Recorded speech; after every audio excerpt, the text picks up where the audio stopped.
Hi friends, today நம்ம என்ன topic discuss பண்ண போகிறோம் அப்படிங்கிறது ஆல்ரெடி உங்களுக்கு தெரிஞ்சிருக்கும். ஸோ வாங்க நம்ம டைரெக்டாக டாபிக் உள்ளே போயிடலாம். அதாவது முருகப்பெருமானை வழிபடக்கூடிய நிறைய பக்தர்கள் இருப்பாங்க. ஆனால் முருகர் பார்த்திங்கன்னா கடவுள் கிடையாது. முருகன் அப்படின்னா அது ஒரு நிலை. அதாவது ஃபஸ்ட்டு கடவுள்னா என்ன அப்படின்னா, சித்தர்கள் கூறக்கூடிய வரையறைப்படி கடவுள் அப்படிங்கிறது வடிவம் இல்லாத ஒன்று, பெயர் இல்லாத ஒன்று, பண்புகள் இல்லாதது ஒன்று. அதாவது ஆதியும் அந்தமும் இல்லாத பரம்பொருள் தான் நம்ம கடவுள் அப்படின்னு சொல்கிறோம். ஸோ அதை பார்க்க முடியாது, வணங்க முடியாது, அதனுடைய பெயரை சொல்ல முடியாது. அது நம்மளுடைய உள்ளுணர்வு மட்டுமே. அதனால தான் முருகர் அப்படிங்கிறது ஒரு நிலை. ஸோ முருகரை பார்த்திங்கன்னா நம்ம உணர முடியும் அப்படின்னு சொல்கிறாங்க. முருகர் அப்படின்னா யார் அப்படின்னா, அவரு ஒரு நபர் கிடையாது, தெய்வ சிலை கிடையாது, புராண கதாபாத்திரம் மட்டும் கிடையாது. முருகர் அப்படின்னா ஸ்டேட் ஆஃப் கான்ஷியஸ்னஸ்.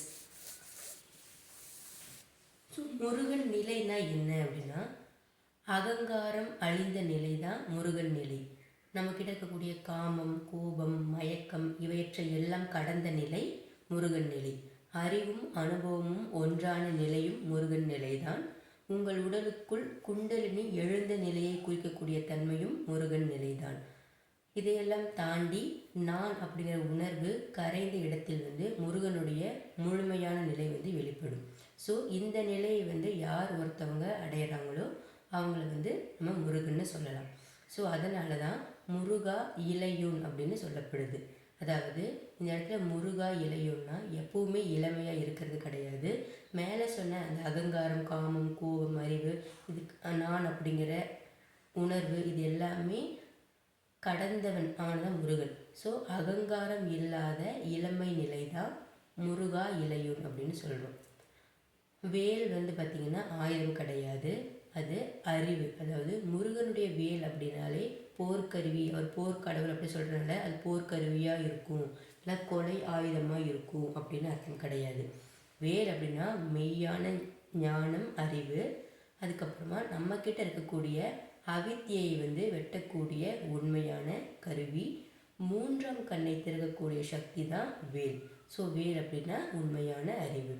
அடுத்தது மயில்னா வாகனம் மட்டும் கிடையாது, நமக்குள்ளே இருக்கக்கூடிய அகங்காரம், ஆடம்பரம், நான் அப்படிங்கிற உணர்வு.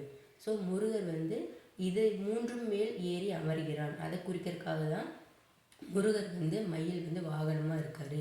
மயில் மேலே அவர் ஏறி உட்காந்து வர்றாரு. ஸோ நம்ம மேலே இருக்க அகங்காரம், ஆடம்பரம், நான் அப்படிங்கிற உணர்வு, இது எல்லாவற்றின் மேல் ஏறி அமர்கிறான்.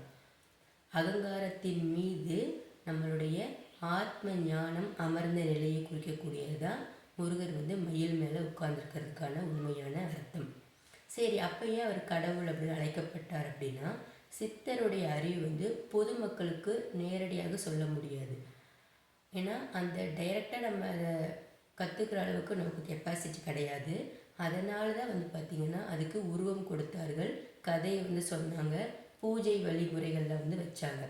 அது துவக்க நிலை மக்களுக்கு. ஆனால் உச்சநிலை மக்களுக்கு பார்த்திங்கன்னா முருகர் அப்படின்னா ஒரு நிலை. அப்போ முருகனை வணங்கினா போதுமா அப்படின்னா இல்லை. முருகனை அடைய வேண்டும், வணங்க வேண்டாம் அப்படின்னு சொல்கிறாங்க.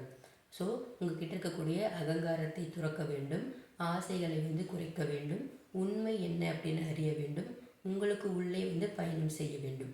அப்போ உண்மையான முருகன் எங்கே இருக்கார் அப்படின்னா, கோவிலில் கிடையாது, மலையில் மட்டும் கிடையாது, அப்புறம் சிலை வடிவில் கிடையாது, உங்களுக்குள்ளே இருக்கார்.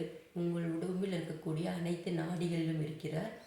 ஆக்ஞா முதல் சகசிரராம் அந்த சக்கரமுக்கு இடையில முருகருடைய நிலை இருக்குது. ஸோ இதனுடைய இறுதி உண்மை அப்படின்னா, முருகர் ஒரு கடவுளாக நீங்கள் வழிபட்டாலும் அதனுடைய முக்கியமான உண்மை அது ஒரு உள்ளுணர்வு. ஸோ அந்த நிலையை அடைந்தவன் தான் உண்மையான முருக பக்தன் அப்படின்னு சொல்கிறாங்க. ஸோ இதெல்லாம் சிம்பிளிஃபை பண்ணுறதுக்காக தான் நமக்கு மயில், வேல் இதெல்லாம் பார்த்திங்கன்னா முருகர்கிட்ட இருக்கிறது. ஸோ அது நம்ம போர்க்கருவியை பார்க்கக்கூடாது, அதனுடைய மெய்யான உண்மைத்தன்மை என்ன அப்படின்னு தெரிஞ்சுக்கணும். மயில்னால் வாகனம் மட்டும் கிடையாது, அவர் ஏறி வருவார் அப்படின்னு இல்லை. அது எதை குறிக்குது அப்படிங்கிறத நமக்கு சிம்பிளிஃபை டைரெக்டாக சொல்ல முடியாது. அதனால் ஒரு சிம்பிள் மூலிமா நமக்கு சொல்லணும் அப்படிங்கிறதுக்காக தான் இதையெல்லாம் வச்சுருக்காங்க. ஸோ இந்த வீடியோ உங்களுக்கு யூஸ்ஃபுல்லாக இருக்கும்னு நான் நினைக்கிறேன். ஸோ பிடிச்சதை சப்ஸ்கிரைப் பண்ணுங்கள். நாளைக்கு வந்து நம்ம வேறு டாப்பிக்கில் மீட் பண்ணலாம். Thank you all my subscribers and viewers.